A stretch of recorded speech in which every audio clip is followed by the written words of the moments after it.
Welcome everyone to the July Garden Chat for Wild Ones Chesapeake Bay. We're glad you're here to listen this evening to our guest speaker, Jimmy Rogers. He's going to speak with us about community gardens, most specifically native community gardens. And I met Jimmy last year at the University Park Meadow Day up in Hyattsville. What I learned about Jimmy in a very short time is he is very passionate about native plants, but he's also very passionate about sharing his knowledge and getting others into their native plant journey. So with that, I'm going to stop my screen share. So Jimmy, excuse me if I called him Jeremy. I'm having a tough time with names these days. I'm going to stop my screen share. So Jimmy can share his screen. Ah. Thanks, Marlene. Sorry about that, Jimmy. No worries. All And right. Jimmy, you can plug your video about pokeweed if you'd like. Yeah, Marlene took a video, or really Bill took a video of me talking about pokeweed at that event. So that was fun. I have a pokeweed in my front yard that I prune like a shrub, so it's always fun. All right. Well, thank you everybody for having me over today to your side of the neck of the woods. Thanks to the Chesapeake Wild Ones folks for letting me give this little mini talk at your monthly garden chat. I gave a similar talk to the folks at my home chapter, Greater Baltimore. I'm going to talk through some tips when approaching garden projects in your communities. We're all quite comfortable working in our gardens, and so when we see a community space that could have native plants in it, we often think, I bet I could make that happen. And I'm here to say that you can, but there are some pitfalls to avoid and some concepts that need to be considered for every project. So I want to kind of give that background. All right. So for those who don't know me, I'm Jimmy Rogers, and I live down in the city of Laurel in PG County. I'm the I don't have a note about it, but I am a project management professional. That's what I do with my day job, and so some of these things are actually gleaned more from that side as well as the gardening side. But on kind of my downtime and increasingly more of my time, I'm the garden project manager with our local ecological group here, Laurel for the Patuxent. We're a nonprofit that works to conserve the Patuxent River as well as its watershed. So that includes all of the homes and woods and animals and plants in and around the city of Laurel, all flowing down toward the Patuxent River. I've also done some volunteer work with the city, though that's kind of winding down at the moment. But I mention that because I can speak a little to the complexities of working with a municipality. Once a month, I write a native gardening column for our local print newspaper, the Laurel Independent. And it might surprise you, but I'm also the president of my small HOA, Patuxent Triangle. Most folks see HOAs as against conservation-oriented landscaping. However, that's starting to change both due to Maryland's state law allowing residents to garden for wildlife in HOAs, and because HOAs are themselves realizing that there are benefits from better water and land management. All right, so that's enough about me. First, I want to talk about the different types of projects you can look out for. So this is not an exhaustive list, but it covers most of the projects I tend to see in communities. The most common type of project is to put native plants into existing garden beds around buildings. I'll be talking tonight about a museum I worked with.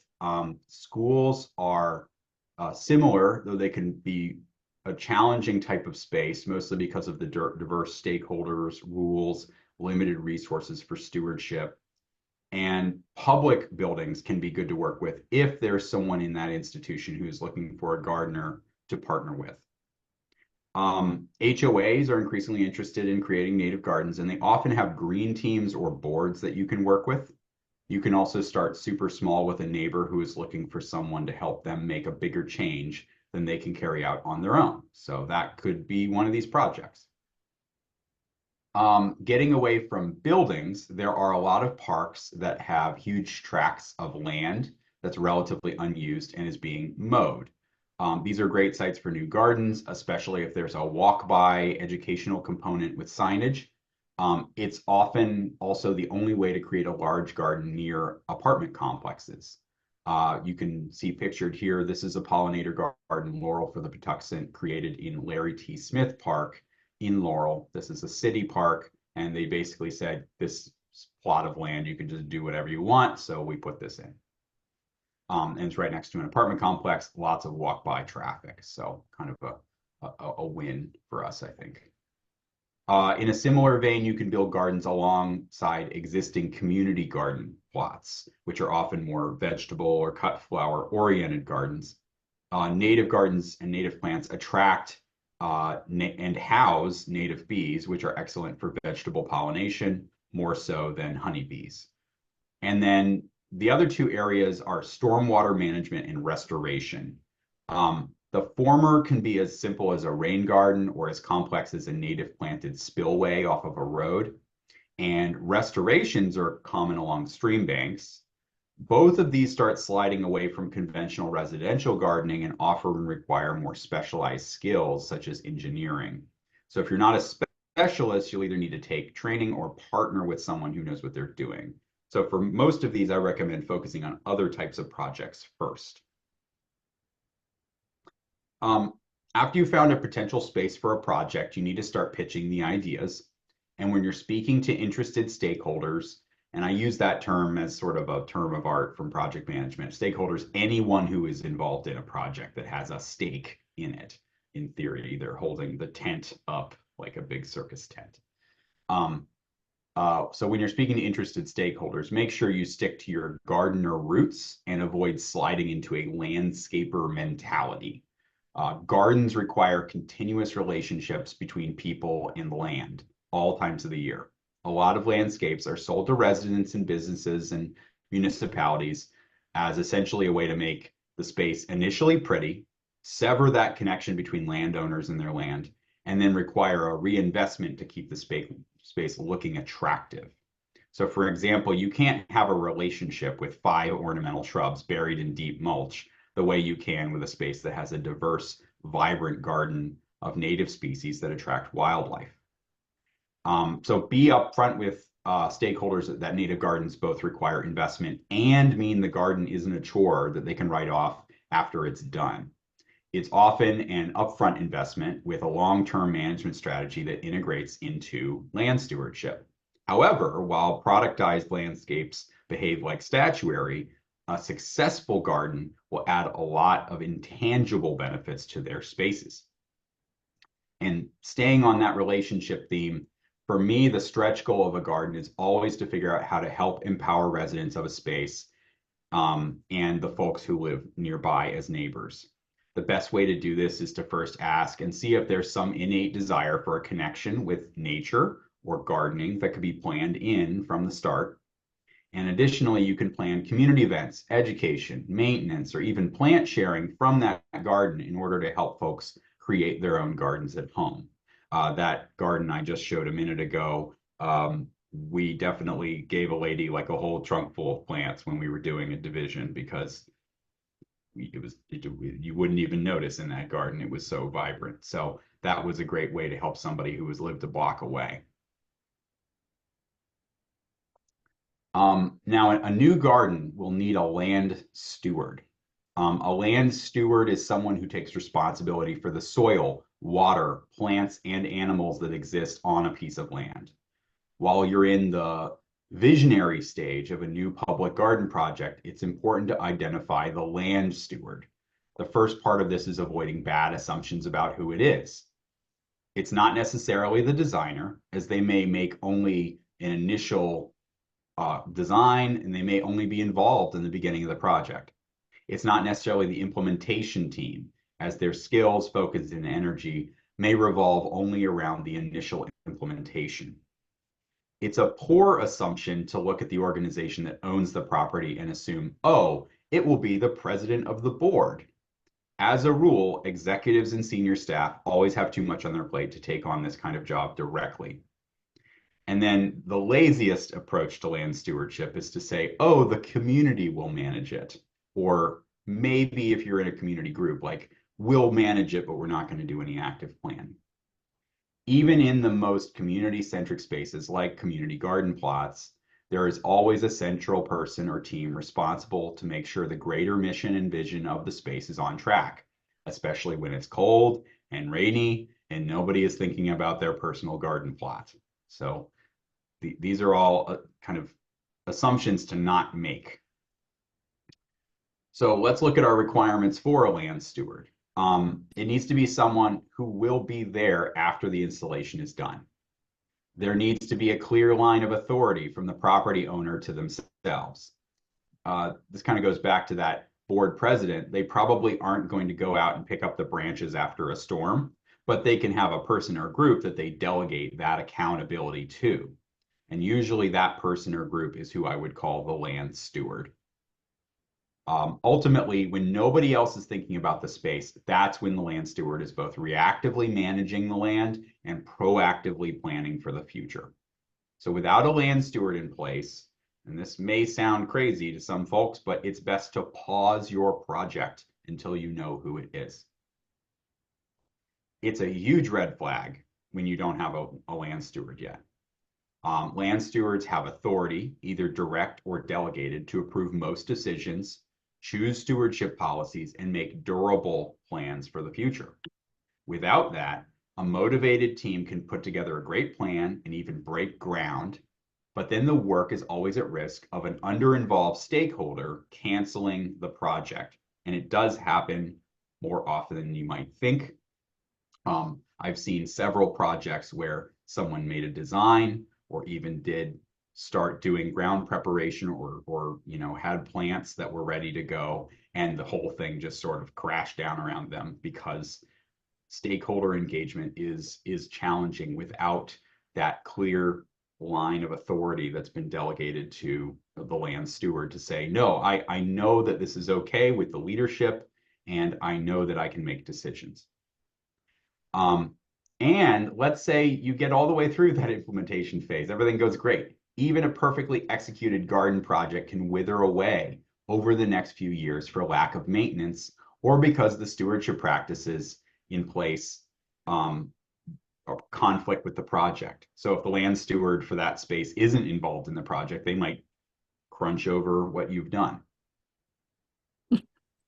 So I do want to give an example of a project that I did with the Laurel Museum, which covers some of these different domains. So the Laurel Museum, just for those who might not know, is right on our historic Main Street in downtown Laurel, Maryland, and is a historic building. And as you can see, there really wasn't a lot in place around the outside of the building when we started. There were just sort of some empty mulch beds and some existing shrubs that if we want to go into more detail on that project, I can. But I think for today, I'll just kind of gloss over some of the garden design details. But the way that we started talking with them, the museum staff, I think it was the director, was talking with Laurel for the Patuxent about a potential native garden. So we arranged a site visit, and then we started talking about the museum's vision. This is my favorite part of the process, the visioning process, which you could also say is how the world will be different if you succeed. So speaking with Anne, the director, and her staff, they wanted something low maintenance because their on-site staff would likely have little time or energy to take care of the garden on their own. It needed to be attractive and engaging to visitors. Also, the plants couldn't block the sign out front that you see there. They were also interested in joining the growing native plant movement, learning more as a staff about native plants, perhaps helping educate the community about gardening in their own spaces. And I will say also they run a garden tour every 2 years. And so this is something they do think about gardens as a part of their mission. So if we apply the model that we've been describing, Anne is the executive who's accountable for land stewardship. She has delegated that down to Laurel for the Patuxent, and I'm the point person for the Laurel Museum Garden within Laurel for the Patuxent. From there, it's on to me to proactively manage the space. Sometimes I have to call in volunteers to help.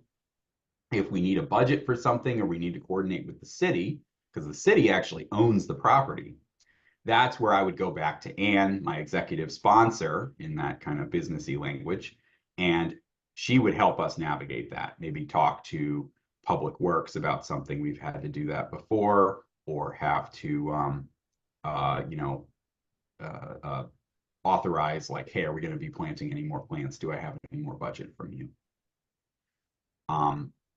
And that's sort of how we have handled that.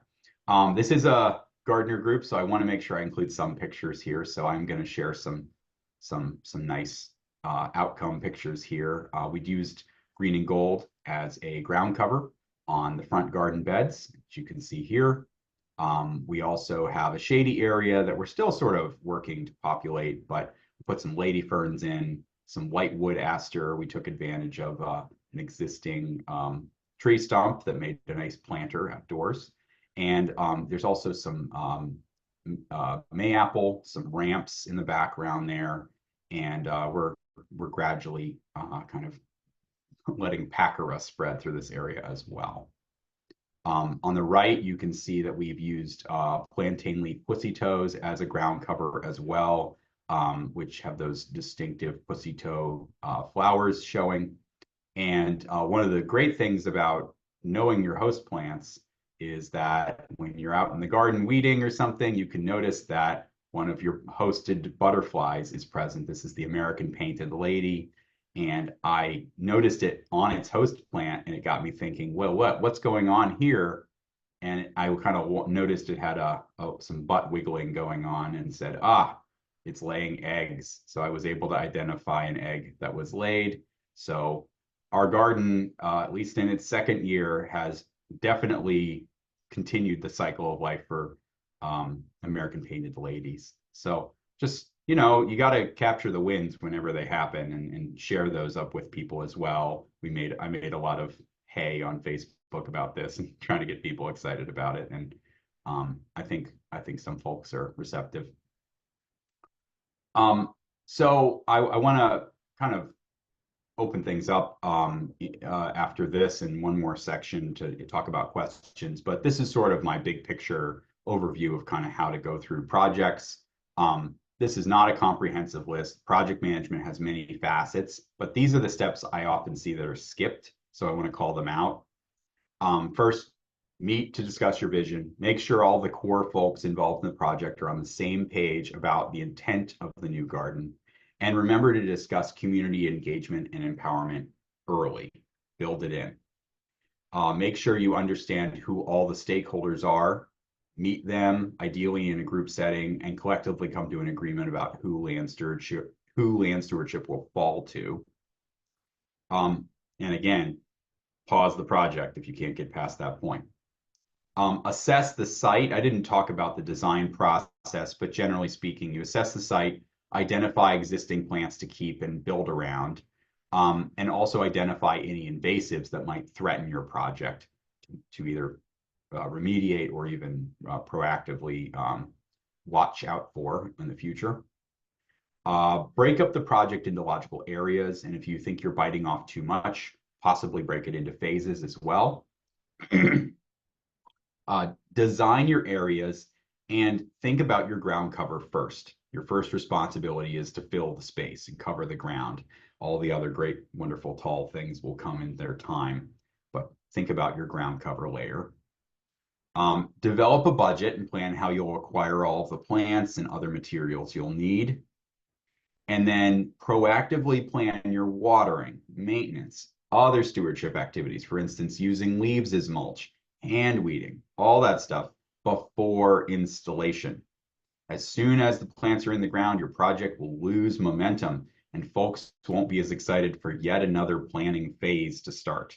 Get it done, the planning ahead of time, so your plan's already in place. And after, when you put the last plant in the ground, you say, okay, I'll see everybody back at this time for the next pre-planned activity. And then lastly, the fun part, install the garden, either with your core team. You can bring in members of the community. Again, the planting is usually the easiest part of these projects. It's really hard to get the plants figure out what's going where and make sure the ground's ready and nobody's gonna mow over it afterward or all that's the hard work. The easy part is digging holes, and we all know how to do that on this call. Um, so that's project stuff. Um, I did want to do a weird little aside. In terms of topic. I'm also involved with the Maryland Native Plant Coalition, of which Wild Ones Greater Baltimore is a member, and I'm sort of one of the representatives from the group, meeting with that group. And in this last legislative session, we were successful in writing, promoting, and getting passage in both chambers a new law to ban the sale of invasive species in Maryland. And so the Marlene and the group kind of asked for a brief overview of that.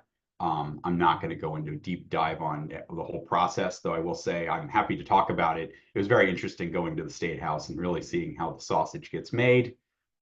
Really did spend a lot of hours in a lobby, so that is a fun thing to talk about. But the brass tacks is this. It's helpful to understand what the previous law was, so you understand what the change is. The pre-existing law was a two-tier system plus a watch list, which functionally doesn't do anything. The tier one was prohibited, can't be sold. There were 6 plants on that list.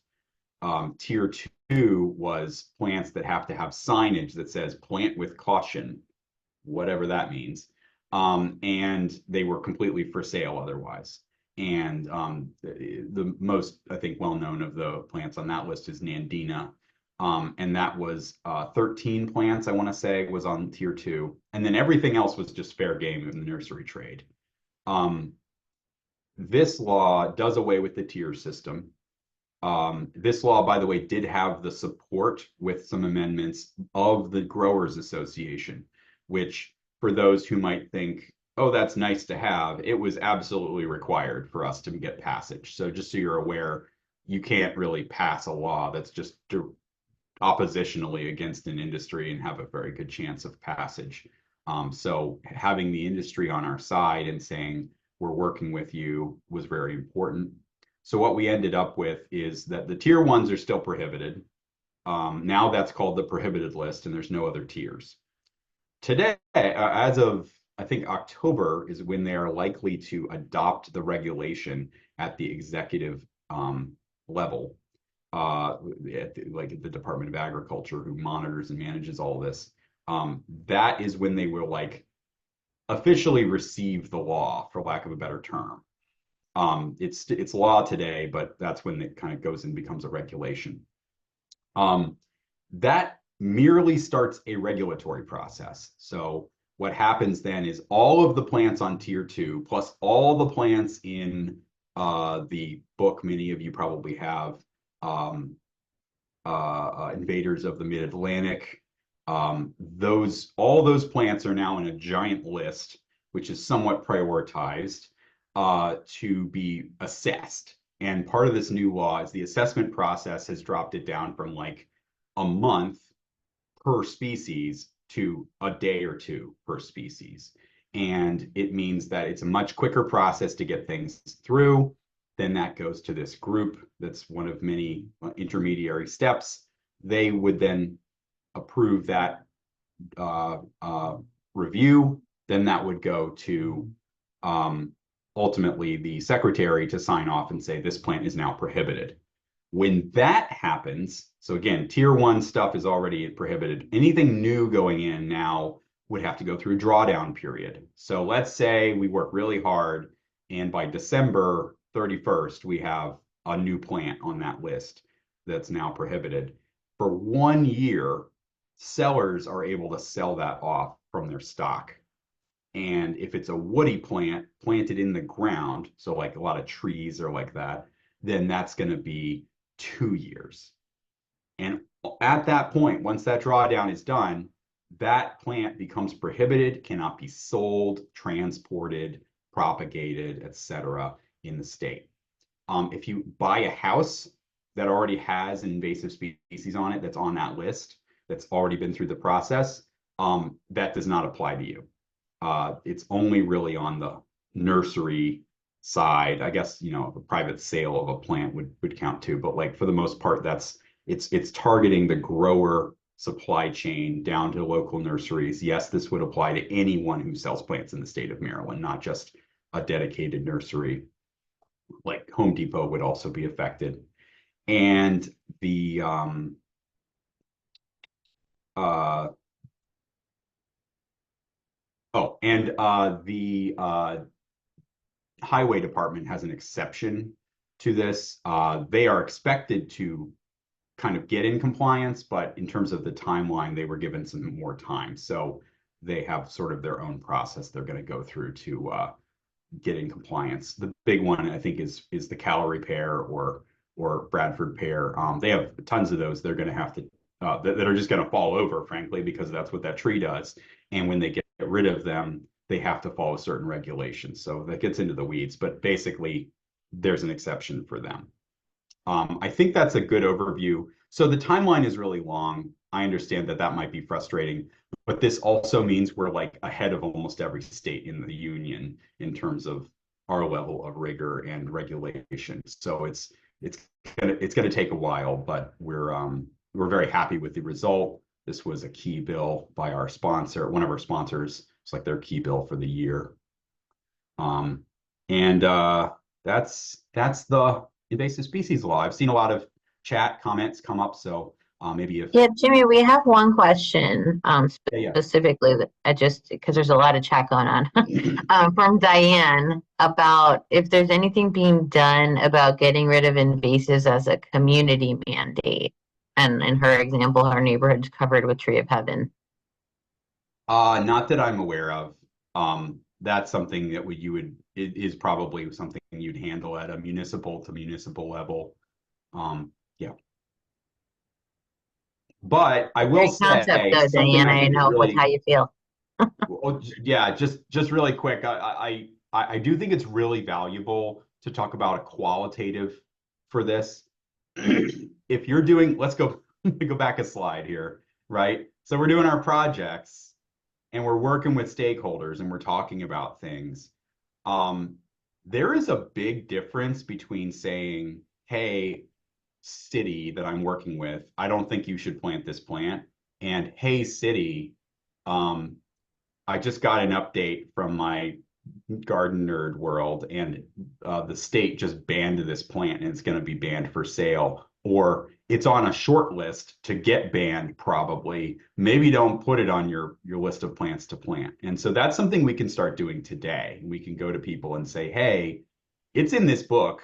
The book is what they're going to be banning over time, the plants in the book. Don't plant these, city, don't plant these, community. And just because you can buy it doesn't mean it's a good idea." It's more powerful now than it was before we passed this law in terms of messaging. In response to the question from, I've forgotten who it was, about a community effort to get rid of the invasive that's already planted, there are a number of different organizations that you can join or look up. There's Weed Warriors. In Annapolis, they have a group called Save Our Trees, because all the trees in Annapolis, not all, but many of the trees in Annapolis are being killed by English ivy.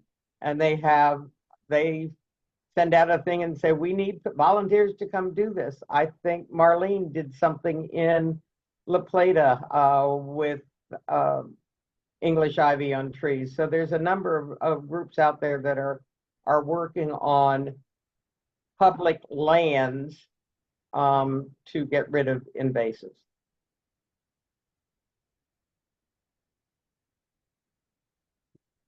Sorry, Jimmy. Oh, no. Were there other questions folks wanted to pull out of the comments? I'm kind of scanning, but somebody else probably is on top of them.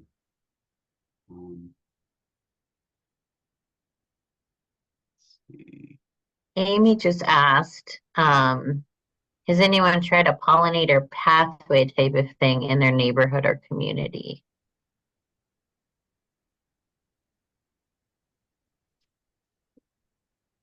So Amy, oh, go ahead, Sue.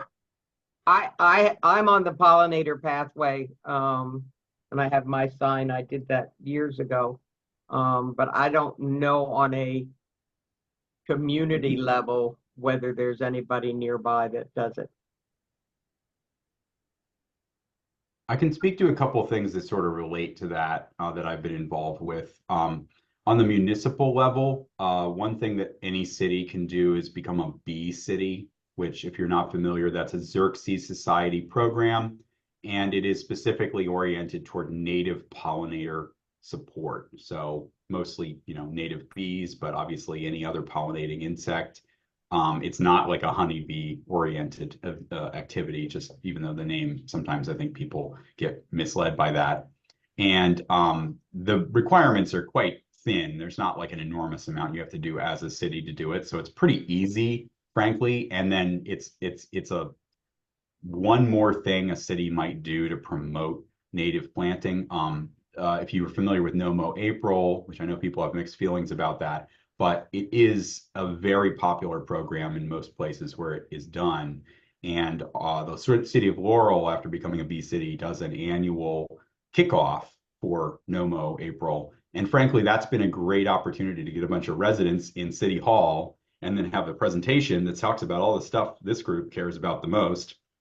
We had Audubon PG come over last time, and that's been a real success, just getting people engaged. And I'll add one more project that I'm working on right now. So the National Wildlife Foundation Federation, rather, got some funding that we kind of got a piece of.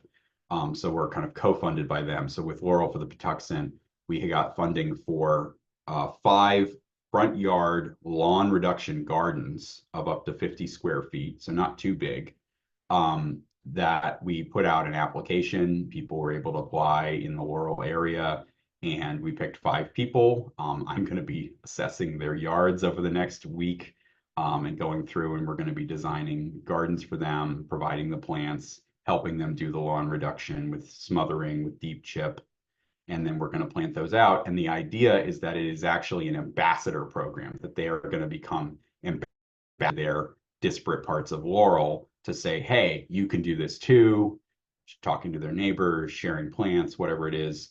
And that the idea is similar to pollinator pathway in the way that you're just trying to spread it and make it not all have to come down from the top, but that more and more people know how to garden, more and more people know what to do and have a good example. And it's nice when you give them free stuff, and that can help with behavior change as well. But that's been a really exciting project that we're just getting off the ground. Well, we're just getting into the main part of it right now.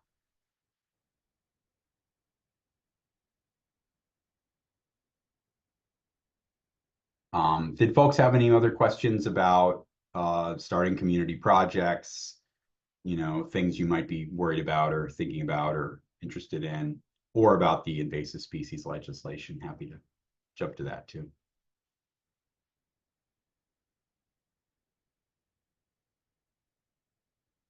Hi, I don't know if you can see me here. A minute.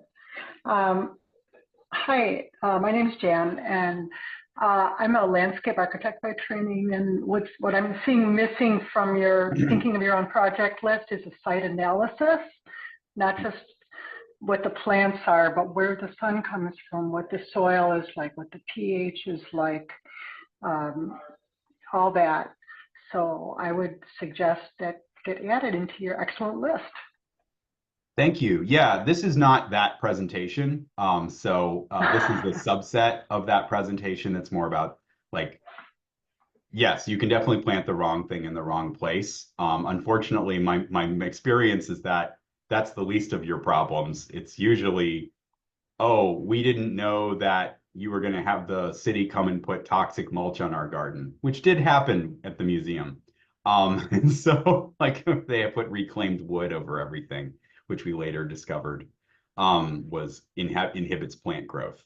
So you're absolutely right, though, and that's sort of part of that site assessment, and just go through, identify soil moisture, identify sunlight, and obviously you can go in deeper and deeper on soil health and pH and things like that. But yes, totally agreed.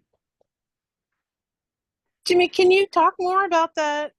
Like what you just said as an example, the mulch that you didn't know about, dealing with entities and maintenance, because I put a rain garden in North Beach and I think they sprayed around it to kill grass, and we didn't know they were going to do that. And luckily the plants were okay in the rain garden, but we had to, give them a stern talking to about, but it was the landscaping company that did it, and they don't know. They're just there not a landscaping company, a landscape maintenance company.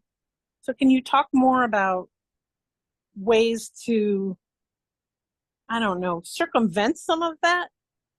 Absolutely. Yeah, I mean that's really the thing I'm hoping to folk can take home from this talk is when you start your project, you've got a site and there are people who already do something with that site. It's not like usually you're not starting in the woods. You're starting in the built environment. You're starting somewhere where even if it's a park, there's a maintenance crew, maybe there's a public works organization, maybe there is a maintenance contract that's been set up by a private entity. All of that is part of your due diligence when you start a project, because it's gonna be a factor at some point. You'd rather it be figured out way early. And so and it's very hard to find this information in my experience. You have to talk to your site owner and say, who do you authorize to go in this space? Who do you authorize to come out and do this? And if they say, oh, well, there's a maintenance company or oh, there's a landscaping company, you say, okay, well, we're going to do this thing and put all these usually volunteer hours in for your community's benefit. How are you going to mitigate the risk of X, Y, and Z? And I think the other part of it is they're not going to know, the owner, what the potential risks are. They're not going to think of a landscaping company as a threat to a garden. That's actually like not, we often have that experience, but most people don't think that way. So say, well, what's the mowing plan? What's the maintenance, fertilizer, spraying for insects, or other types of, chemical stuff. Do you spread mulch every year on the existing garden? We may not want you to do that. Do you have people come through and weed? Because you're then going to have people that don't know your garden coming through and trying to guess what's supposed to be there.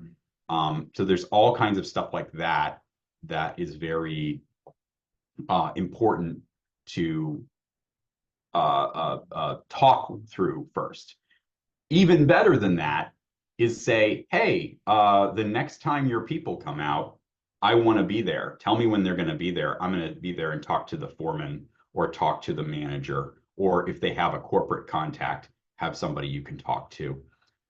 These are all the kinds of things you need to do early on, not because it's not always obvious to do this, but it really does help prevent jeopardizing all the hard work you're about to do.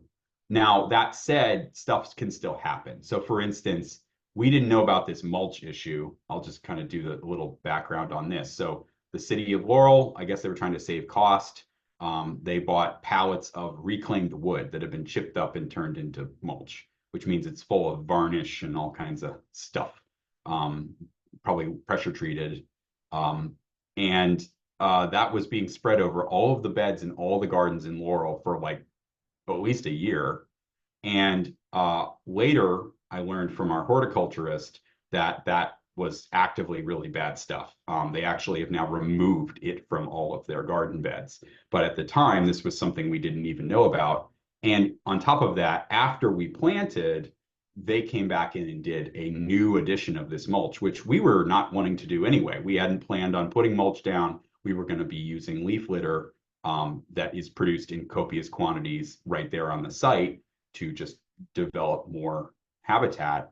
And ultimately, I literally went out there and removed it all myself by hand. Again, that's kind of the joy of being a land steward, is you're up when something goes wrong.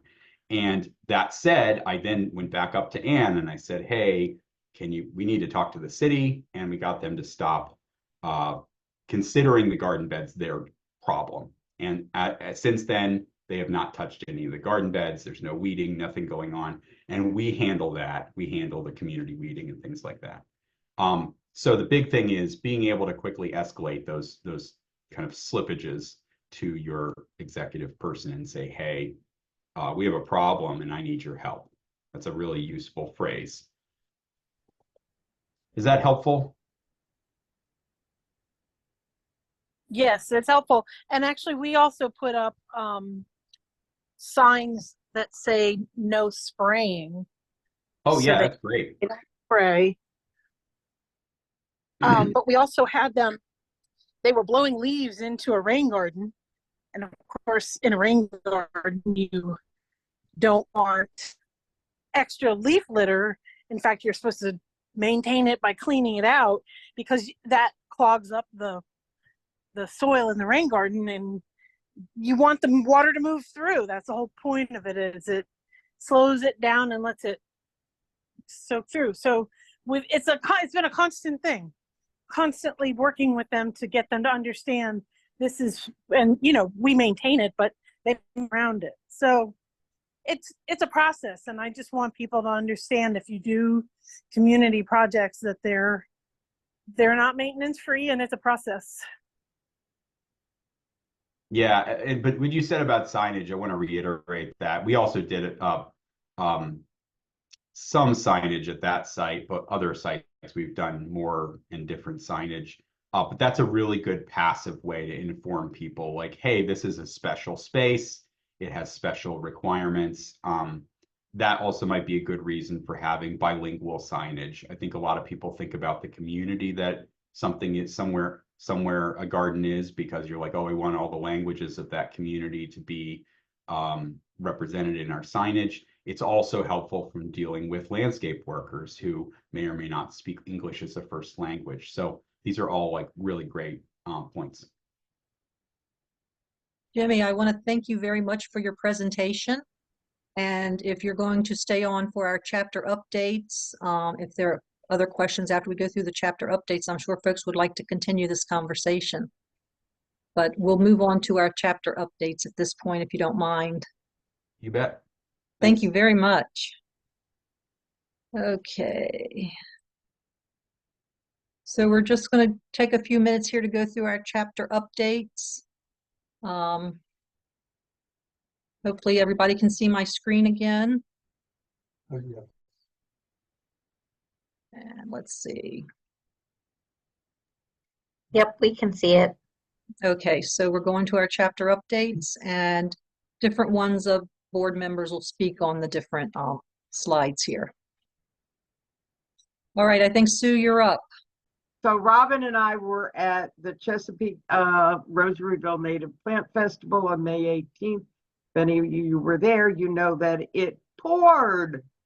So a lot of people came out to buy plants. Not as many were as happy to stop by, but we had a number of people stop by and pick up information. And we had a great time talking to the other groups that were also there. So that was one of our tabling events, as we called it in May. It was a very active spring for being at a whole bunch of these events. And that one was in Rosaryville. If you don't know Chesapeake Natives, they are a local eco-type native plant nursery. And they now have, you can order plants online, and they have 2 more pickup sites, 2 or 3 more pickup sites, some up into Baltimore. So go to their website and check them out. Lynn, are you able to talk on Nature Fest? Do you have audio? And we don't hear you. Can you hear me, Marlene? We can hear you now. Yep. Okay. Yeah, I'm happy to talk about Nature Fest. This has been a wonderful event in the town of La Plata at Tillman Park. Gee, Marlene, what are we, 3rd or 4th year of doing it? Fourth, year Okay. 4. Yeah. the organizer, Georgia Bonning, she really gets a fantastic number of families and kids to attend. I believe we go in like the 300s, but it's a really, really nice mix of environmental groups that come together. And Wild Ones, we had a bunch of plant giveaways. Sue worked really hard. And of course, the youth group, the Nurture Natives, you'll see them in that picture that we're showing right now in the middle.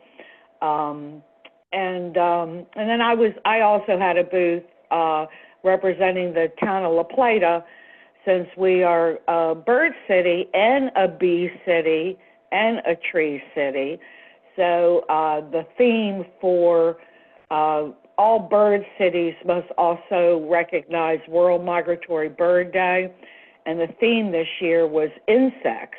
So it was just fabulous, because of course we understand the importance of insects and pollinators and how we must have native plants in our landscape for them. So it was a wonderful event. I think we surpassed even previous year's attendance. So that was really good. Anything else, Marlene? No, I think you hit it all. I will just mention, I don't recall hearing you say the seedlings that we gave away were Bonatera seedlings. Oh, yes. So along with Nurture Natives, we are vetted by Bonatera to actually go out in the community and do community-led seedling giveaways using their processes. They provide the plants. So I think this was about the, 5th or 6th time we've done a seedling giveaway out in the community. And we hope to bring back some more of those later this year in the fall. Marlene, Yeah. And we met all kinds of wonderful people, and it's great. Yeah. Go ahead. I'm sorry, someone had a question? Yeah, I had asked one of the girls, I forget which now, how many seedlings they've given away so far. And they said that they counted it up at about 85,000 seedlings, which is crazy. I myself don't have the total number. What they probably base that on, Jeremy bases his numbers on how many seeds he typically sows in a pot and the percentage that may germinate. But the question is, by the time we give them away, were there 200 in that pot? So they do have the numbers. She did crunch all the numbers based on the order forms, and I have not seen that final number from her yet. But the 85 was like the projected number based on the number of seeds Jeremy estimated were sown, would have germinated, and had they grown up. But that would probably need to be adjusted for the actual order forms. But that was a good question. Next, we have our plant swap. Yeah. Emily. Yes. So the Southern Maryland Native Plant People, that's our mouthful acronym, that many of you, I think, are members of on our Facebook page, has started participating in partnership with Chesapeake Bay Wild Ones chapter now. And we do a share twice a year. So we do one in the spring, one in the fall. So our spring one this year was just this past June 1st. We've rotated locations, trying to be spread out around various parts of Southern Maryland in our area. So this one was in Prince Frederick at the American Chestnut Land Trust. We had about 25 or so people come by, so it wasn't our largest event, but we had a lot of really active engagement, lots of plants available, and we also gave away Bonatera seedlings at that event as well. So that is also contributing to that count we were talking about. And in our upcoming, we'll have another one in October. So we'll have that in our feature list here with a little more details. September 28th, actually. Oh, September 28th, not October.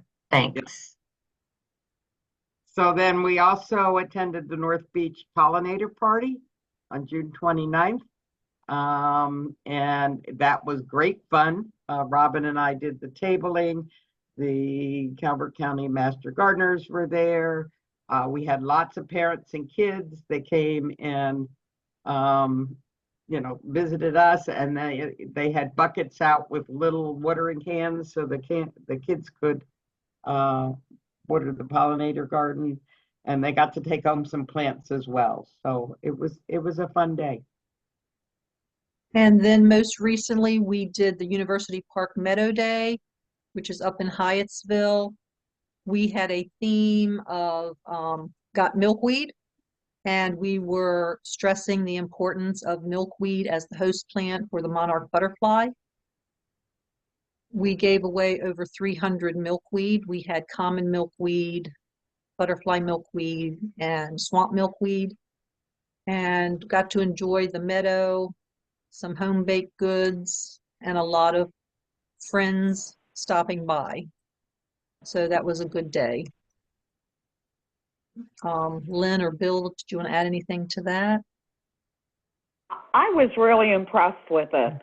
And it was just really neat to be up into another town, such as University Park, and to see not only this great group that has come together to make a little meadow, but also how their town government was behind it. I really enjoyed meeting the new mayor of University Park. And it was some really good people and really good attendees. It was nice. Out of that, we did get an invitation to go to their National Night Out, which I believe is August 6th. So I'm going to try to coordinate with Nurture Natives, because not only does Nurture Natives focus on native plants and removal of invasives, they also focus on the benefit of gardening for mental health. That's also a passion of theirs. So we're going to try to put together something for University Park's National Night Out. And we'll send out some information about that in case anybody wants to join us for that event. The next project, this is just an update. One of the community gardens we did was the St. Mary's Animal Adoption and Resource Center. We started this project back in the fall with the garden design. We had, I think it was 5 work days this spring to get over 200 native plants in the ground. One of the joys of this project is that it's a pollinator garden outside their cat condos. So we're hoping that the cats get to enjoy the butterflies and bees that are going to benefit from this garden. And this was a partnership between Wild Ones Chesapeake Bay, the St. Mary's Garden Club, the Friends of St. Clements Bay, and the horticulture management students of the Forest Tech Center down in St. Mary's County. And after the implementation, we are providing them like monthly consultation visits where one of the groups goes on sites and helps answer any questions that they have and maybe does a quick weeding day or something like that. So this project went really well, and we're very happy to see the results of our labors there. And we are propagating plants at the USGS Bee Lab up in Laurel. Believe it or not, we probably have, is it 2,000 seedlings? Yeah, over 2,000 seedlings up there.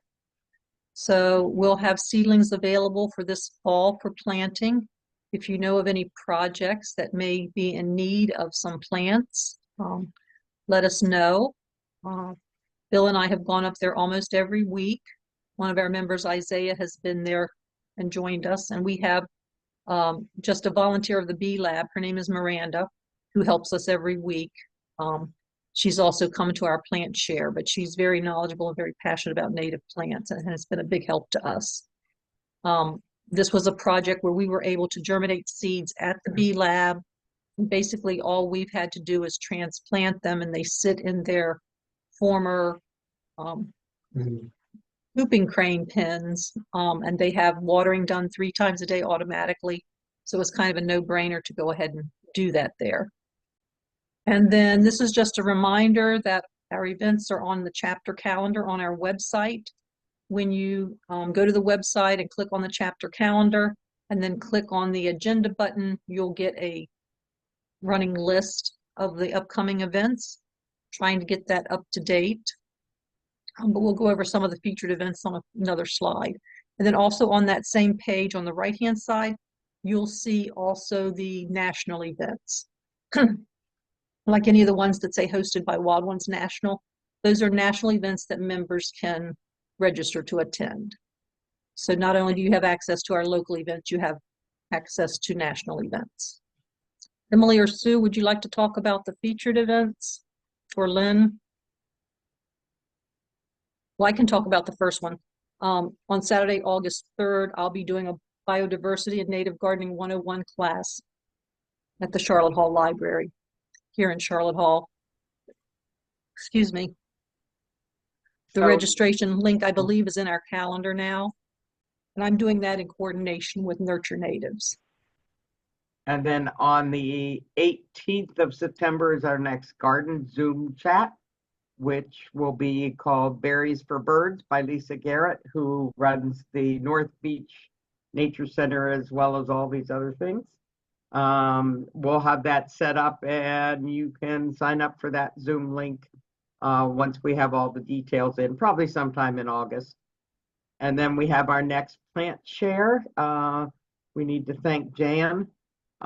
She's still here. She was able to get us the pavilion in Chesapeake, and that's where we'll be for the plant share, swap, whatever. You don't have to have something to swap. You can come down and just pick up plants and talk to people about native plants. I know I've been dividing my gardens and I have 2 picnic tables full of seedlings that are being readied for that. And then Marlene, you want to talk about the one at the Leonardtown Library? So mark your calendar for October 19th from 10 to 12. It's the 2nd annual native plant swap at the Leonardtown Library's front yard. That's their public native garden there at the library. This is something we just got on the calendar, so there aren't a lot of details yet, but they've asked if Nurture Natives and Wild Ones will do another Bonatera seedling giveaway at this swap. That was very popular last year. Marlene. Yes. This is Amy. Also on the October 19th, I think we're going to get a good attendance because our 4 state art council winning, grant winning art pieces are going to be unveiled that day. So it's going to be kind of a big day with the plant swap and the ribbon cutting, I guess, for lack of a better word, for the art pieces. It's going to be really cool. Right. And I also understood, someone let me know today that that's also the weekend of the Oyster Festival. So we may have a lot of people down in that area. And yeah. Okay. may have more people stop by than we would expect, but yep. And they're also, we have an agreement with the libraries in St. Mary's County to provide educational programming. So we're in the process now of trying to schedule out fall and winter programming with them. And then we've got a few updates from National real quick. Lynn, I think this is you or Emily, either one. Yes. We have going on until August 31st a membership challenge where if you refer a friend to join our chapter, if you actually get 5 referrals, you'll get a Wild Ones bald cap. So it's a, trying to add new members, and we hope that all of you that are on tonight could at least try to get 1 new member for us. But if the information, it was emailed out to you, it's also on our website. When you do this, you'll get your own personal referral link. So if you talk a friend into joining, you will give them your personal referral link. And then that helps make sure that we do get credit, that you get credit and we get credit for that new member. So please refer a friend, join the challenge. And we already have 1 new member as a result of the challenge. Thank you to Lynn for our first referral. So we are on the leaderboard. Yay, yay. And Emily? Yeah, so there's a couple other contests going on with National right now. So this is the annual photo contest. So they've done this for at least the last couple of years. There's 4 categories that you can see here. There's more details on the website about the criteria for the 4 categories, but they're pretty easy to understand here. With landscapes, living things that are featuring native plants, so not just the living thing, but the plant that it's associated with. Winter, I guess they're looking for more examples of winter native plants.